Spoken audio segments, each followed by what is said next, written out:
മാനൂർ മാക്കുനിയിൽ വെള്ളം കയറുന്ന അവസ്ഥയ്ക്ക് തടയിടാൻ നാട്ടുകാർ നടത്തുന്ന ശ്രമങ്ങൾ ശ്ലാഘനീയമാണെന്ന് ഷാഫി പറമ്പിൽ എംപി. മാക്കുനി വേലഞ്ചിറ പ്രദേശത്ത് പണിത സംരക്ഷണ മതിൽ കയർ ഭൂവസ്ത്രം അണിയിച്ച് സന്ദർശിച്ച ശേഷമായിരുന്നു എംപിയുടെ അഭിനന്ദനം. നാട്ടുകാരുടെ ശ്രമങ്ങൾക്ക് എന്നും കൂടെയുണ്ടാകുമെന്നും എംപി ഉറപ്പു നൽകി.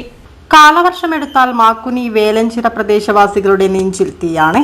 ഏത് സമയത്ത് വേണമെങ്കിലും പൊന്നംപുഴയിൽ നിന്നും വെള്ളം വീടുകളിലേക്ക് ഇരച്ചെത്താം. ഈ ഒരവസ്ഥയ്ക്ക് പരിഹാരം കാണാൻ മാക്കുനി വേലഞ്ചിറ പരിസരത്ത് പന്ന്യന്നൂർ പഞ്ചായത്ത് UDF കമ്മിറ്റിയുടെ നേതൃത്വത്തിൽ മണ്ണിട്ട് സംരക്ഷണ ഭിത്തി നിർമ്മിച്ചു. മൂലക്കടവ് പോണ്ടിച്ചേരി അതിർത്തി മുതൽ 150 മീറ്റർ ചുറ്റളവിലാണ് സംരക്ഷണ ഭിത്തി നിർമ്മിച്ചത്. 100ഓളം ലോഡ് മണ്ണിറക്കിയാണ് താൽക്കാലിക ഭിത്തിയുടെ നിർമ്മാണം നടത്തിയത്.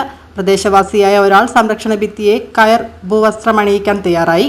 ആലപ്പുഴയിൽ നിന്നാണ് കയർ ഭൂവസ്ത്രം എത്തിയത്. നാട്ടുകാരുടെ പൂർണ്ണ സഹായ സഹകരണത്തോടെ സംരക്ഷണ ഭിത്തിയെ പൂർണ്ണമായും കയർ ഭൂവസ്ത്രം അണിയിച്ചു. നാട്ടുകാരുടെ പ്രവൃത്തിയെ പൂർണ്ണമായും അഭിനന്ദിക്കുന്നുവെന്നും മാക്കുനിക്കാരുടെ ദുരവസ്ഥ പരിഹരിക്കാൻ സാധ്യമായതെല്ലാം ചെയ്യുമെന്നും MP പറഞ്ഞു. MP എത്തുന്നതറിഞ്ഞ് നിരവധി പ്രദേശവാസികളും UDF നേതാക്കളും സ്ഥലത്തെത്തിയിരുന്നു.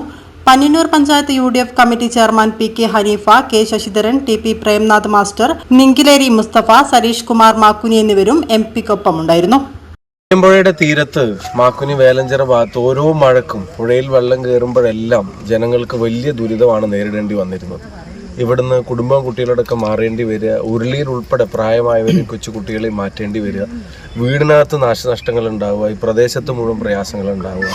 അതിങ്ങനെ കുറേ കാലമായിട്ട് തുടർന്നുകൊണ്ടിരിക്കുന്നതിൻ്റെ ഇടയിലാണ് ജനങ്ങൾ പല വാതിലുകളും മുട്ടിയിട്ടുണ്ട്. യഥാർത്ഥത്തിൽ സത്യം പറഞ്ഞാൽ സർക്കാർ സംവിധാനങ്ങളും ജനപ്രതിനിധികളും ഒക്കെ ഏറ്റെടുത്ത് മുൻകൈയെടുത്ത് ചെയ്യേണ്ട ഒരു കാര്യത്തിന് നിരവധി തവണ പുറകെ നടന്നിട്ടും ശരിയാവാതെ വരുന്നൊരു സാഹചര്യത്തിൽ അവർ തന്നെ മുൻകൈയെടുത്ത് മുന്നിട്ടിറങ്ങി അവിടെ 150-150ഓളം ലോഡ് മണ്ണ് കണ്ടെത്തി പിന്നെ ഇതിനൊരു വശം അവരുടേതായ രീതിയിൽ കെട്ടി അത് കെട്ടിയിട്ട് ഇപ്പോൾ ചൂടി കൊണ്ട് അതിന് താൽക്കാലികമായിട്ടൊരു പ്രൊട്ടക്ഷൻ വിരിച്ചൊരു ദിവസമാണ് ഇവിടെ സന്ദർശിക്കാനിടയായത്. ഇതൊരു ശാശ്വത പരിഹാരമല്ല എന്നറിയാം.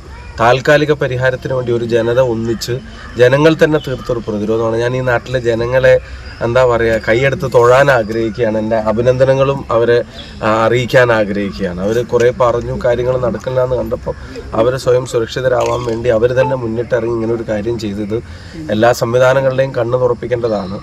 ഈ പുഴയുടെ തീരം കെട്ടുക എന്നുള്ളപ്പോൾ അതുവരെ പോണ്ടിച്ചേരി ഗവൺമെൻറ് കെട്ടി ഒരു സൈഡിൽ എത്തിച്ചിട്ടുണ്ട്. അവിടെ ആൾതാമസമുള്ള സ്ഥലങ്ങളിലൊക്കെ ഇവിടെ നിന്ന് ഇങ്ങോട്ടാണ് 700-700 മീറ്ററോളം പിന്നെ കെട്ടേണ്ടി വരുന്നതായിട്ട് അറിഞ്ഞത്. ഇതിന് ബന്ധപ്പെട്ട എല്ലാ സംവിധാനങ്ങളെയും ഞാനും ഇവർക്കൊപ്പം നിന്ന് സമീപിക്കും. അതിന് ഫണ്ട് നൽകേണ്ടതും കണ്ടെത്തേണ്ടതും ഒക്കെയുള്ള ഉത്തരവാദിത്തപ്പെട്ട ആളുകൾ എങ്ങനെയെങ്കിലും അത് നൽകിയേ തീരൂ എന്നുള്ള അവസ്ഥയാണ് ഇവിടെ വരുമ്പോൾ മനസ്സിലാക്കുന്നത്. ഒരിക്കൽ കൂടി ജനങ്ങളെ ഹൃദയം തുറന്ന് അഭിനന്ദിക്കുന്നു. ഇതിൻ്റെ പരിഹാര ശ്രമങ്ങൾക്ക് വേണ്ടി അവരോടൊപ്പം നിലകൊള്ളുമെന്നും അറിയിക്കുന്നു.